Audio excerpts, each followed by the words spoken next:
Greetings, ladies and gentlemen, I'm Gary Smith and welcome to the Storm Count, and I'm super excited because today is the official start to the spoiler season for Core 2019, the upcoming set for Magic the Gathering. And boy, if you like lands or if you're Serge Jaeger from Loading Ready Run, you must be extremely happy about some of the cards today. But before we get into today's spoilers, I do want to acknowledge the fact there were spoilers last week and over the weekend that I have not yet covered. I will look into those and I will cover them as the week goes on. I just don't have enough time tonight to really cover them all in one video because we already have plenty of spoilers I want to talk about. That said, as I say, I will cover them. Yes, don't worry, they will be coming. So first up, today's spoiler is a nice reprint in Magistrate Scepter. 3 mana for an artifact that says pay 4 and tap to put a charge counter on it, and then you can tap and remove 3 charge counters to take an extra turn. This is actually a very slow way to take an extra turn, but I think this is a fairly nice reprint for commander purposes, and we still temporarily in this set, at least in standard at least, we have a way to tutor for 3 mana artifacts. I'm not sure this is going to be incredibly valuable or incredibly good for even standard, but in limited it could be interesting. It only takes 3 turns to really use and get an extra turn, though I'm not sure why you want an extra turn when you haven't been spending 4 mana for the last 3 turns, so I don't know how this will be. Commander definitely seems like it's an amazing card if you have ways to untap your lands regularly and whatnot. But otherwise it just seems like a bulk rare that's just filling out the reprint slot, which is fine. It's a core set. We're going to see a ton of reprints. Next up, we have a really nice card in Volley Veteran. 3 in a red for a 4/2 Goblin Warrior creature at Uncommon. When Volley Veteran enters the battlefield, it deals damage to target creature an opponent controls equal to the number of goblins you control. Oh boy, this is a really nice limited card, and proves that goblins is going to be a really big thing. We've already seen a while ago, well, not in the actual official spoiler season, but through things on certain other ways we saw them in, I think, booster packs by accident. We saw that we're getting a 1/1 for 2 that gives you another 1/1 when it enters the battlefield. Yeah, goblins is definitely going to be a thing in this core set, and I'm extremely happy. A way to push through removal with all your goblins is incredibly powerful, and this will be a definite pickup in the goblin deck in limited. It won't be a first pick. You probably only want to go into this when you get into goblins. Dealing only 1 damage to a creature is a big thing, is not very big, sorry. So if you are the single goblin player at the table, you're probably going to be really liking picking this up. That said, this may not see any standard play. I'm not really sure how powerful a 4 mana removal spell in goblins is, but we have to wait and see. We do have ways to sack goblins to get mana, but then you're losing goblins to deal burn damage. So again, it all depends on how things turn up. Next up, we have Satyr Enchanter. 1 green and a white for a 2/2 Satyr Druid at Uncommon. Whenever you cast an enchantment, draw a card. I love this card. I played Constellation when it was in Standard, and I have still got a more modern version of the deck, adding cards like Fatal Push and stuff to it to make it more modern legal, and this is going straight into that deck. 4 of them in my deck just so I can keep playing Modern Constellation for a bit of fun every now and then. Yeah, this is a solid card. As for standard playability, it definitely seems like a seed.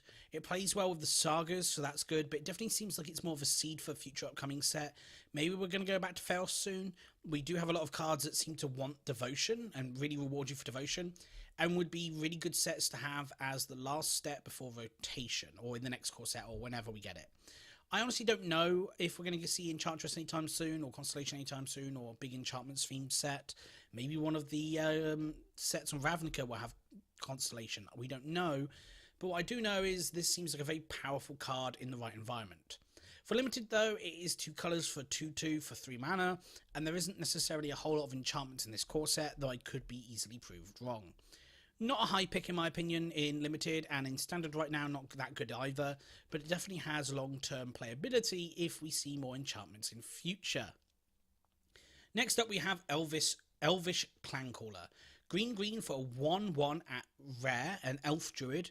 Other elves you control get +1/+1, and for 4 green, tap, search your library for a card named Elvish Clancaller and put it onto the battlefield, then shuffle your library.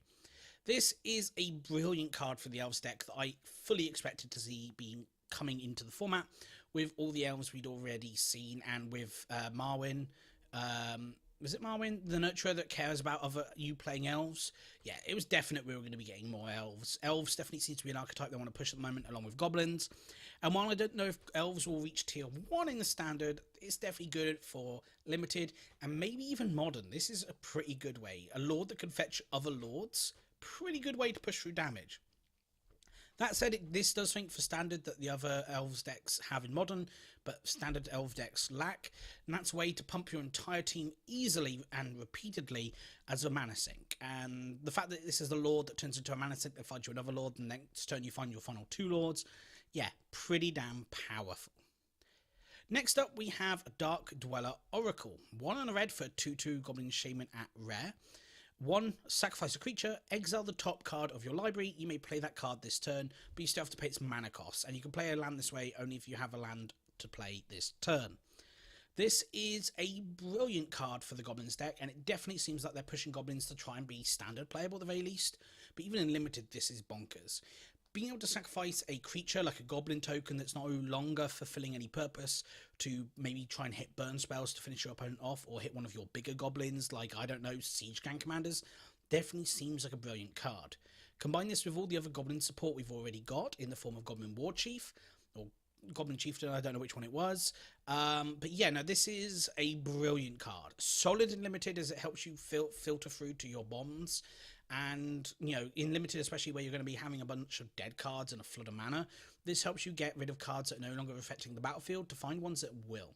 In standard, if goblins is a thing, so is this guy. This is going straight up in the goblin deck. There's no way it won't. It's a fantastic card. Next up, we have Mirror Image.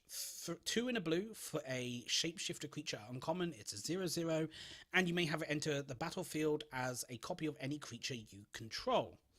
Now, yes, there is a downside. This is only creatures you control, but at 3 mana, I'm fully down with this. The Wizards deck really needs other ways to play more Wizards that have enter the battlefield effect, and this really helps you do it. Nayban Wizards might be a casual deck going forward that I definitely want to build, just because I love the idea of Nayban, but more importantly, this is just a really good clone effect. If you're playing a blue-based value deck where you just play a bunch of really powerful creatures, this card is insane. Blue-green, blue-black, blue-white, blue-red, blue, I don't know. Yeah, no, it's a brilliant card. Definitely very strong in limited, where bombs just carry the game. Turning this into another big flyer you control is going to be fantastic. And in standard and in EDH, there are a bunch of relevant uses. Sure, in the older formats, you've got cheaper clones or better clones, so it may not even break through to Commander. But in standard, I could see this even seeing a bit of casual play. Could it see competitive play? Unlikely, but not impossible. Next up, we have Resplendent Angel. 1 white for a 3/3 angel at Mythic Rare with flying, and at the beginning of each end step, if you gained 5 or more life this turn, create a 4/4 white angel creature token with flying and vigilance. Oh boy, Lyra Dawnbringer's got a brand new friend. Not only does Lyra turn this into a 4/4 flying creature angel with lifelink, this turns Lyra into an extra angel token every turn, which in turn turns into more angels every turn as each of them gets lifelink and +1/+1. Yeah, this is a brilliant card. More importantly, this actually enables itself with its own activate ability of pay 3 mana and triple white, and to end a turn, Resplendent Angel gets +2/+2 and lifelink. So this is a bonkers army in a can card that really combos well with all the existing angels, but more importantly, it's a 3 mana 3/3 flyer. Like, that alone is bonkers in limited and constructed. If this doesn't see play, I'll be very surprised. And this further supports my idea that we're probably going to see Devotion at some point in the future. Like, we keep seeing all these triple coloured cards, these really high intense coloured mana costs. Like, if we're not going to see Devotion anytime soon, I will be surely shocked. Next up, we have palladia-mors, the Ruiner. 3 red, green, white for a legendary creature Elden Dragon. She is a 6/6 with flying, vigilance, and trample, and if she hasn't dealt damage yet, she has hexproof. This is bonkers. This is a card that's insane at the end of the curve for Naya decks, and I have a feeling that all these triple colour cards in a core set means we're either going to see some pretty damn good mana fixing in this set, or we're going to see Shocklands in returning to the Return to Ravnica, because there's no way they can keep pushing all these brilliant 3 mana cards in a core set. Like, core sets are unheard of getting 2 colour cards outside of story reasons. Now, these are definitely very big in story reasons, but these are still bonkers. cards. Like the fact that this has hexproof until it deals any form of damage means it's getting in an attack, unless they settle the wreckage it or board wipe after you play it, which are things that can happen. But with Flying, Vigilance and Trample, it can never be hit by Seal Away, and it can't be hit by Cast Out until it's done at least 6 points of damage to your opponent, or some amount of damage. It beats Lyra in a fight. This card is brilliant for Naya. It's going to be, if Naya's a thing, this is going to be a curve topper for them. It's just really, really good. In Limited, this is a bomb, and this is very, very close to standard playable, so keep an eye out for this card in the future. What I do like, though, is it's only temporary hexproof, and it doesn't have uncounterable, which means that control decks can actually counter these things, which is good. I don't think they need that much hate against control that you can never kill it or never counter it. But the fact you have to take your lump to even kill it, definitely still a very good card. Next up, we're going to be taking a look at the final 2 cards together, because lands players, you're going to be extremely happy. These are 2 reprints of Crucible of the Worlds and Scapeshift. Bonkers cards for Modern, bonkers cards for pretty much any format out there. And yeah, these are going to be amazing if you love playing lands. Crucible of Worlds is a 3-mana artifact that says you may play lands cards from your graveyard. And Scapeshift is 2 green for a sorcery, and sacrifice any number of lands, search your library for up to that many land cards, put them to battlefield tap, then shuffle your library. Both of these are obviously mythic rares. Now, Crucible of Worlds is normally been a value engine that's allowed degenerate things to happen. In Modern, it comes close to being a total wipeout deck by allowing you to do things like constantly using Ghost Quarter on an opponent, running them out of basic lands, which against a lot of decks happens very quickly, and then just turning it into a wasteland every turn, especially if you have any way to play additional lands. And Scapeshift, well, Scapeshift is invalid and wins the game the turn you play it. Both of these are, I guess, are weird includes for a core set, but this core set has broken my expectations on every level. When they announced that core sets were returning, that we'd only get a set designed for new players and existing players weren't going to get much, they lied, I guess, because this set has broken the convention on core sets many times over. Core sets stick to one colour cards unless it fits the theme, when we've only ever had like Garruk and Nicol Bolas multicoloured previously. And complexity wise, you don't normally get cards like Scapeshift or Crucible Worlds in modern core sets. I'm glad that's changing. If this is the future of core sets, sign me up. So this has been a bonkers first day for spoilers. There's still a lot to come, but we have got a lot of the rares and mythics out today. I'm really excited. There's definitely a lot to come, and there's definitely a lot of good cards we haven't already looked at, but have already been spoiled, that I'll try and cover in the next couple of days.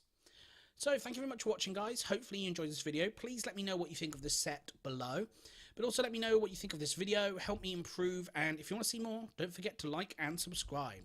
So thank you very much for watching, guys, and I will see you next time.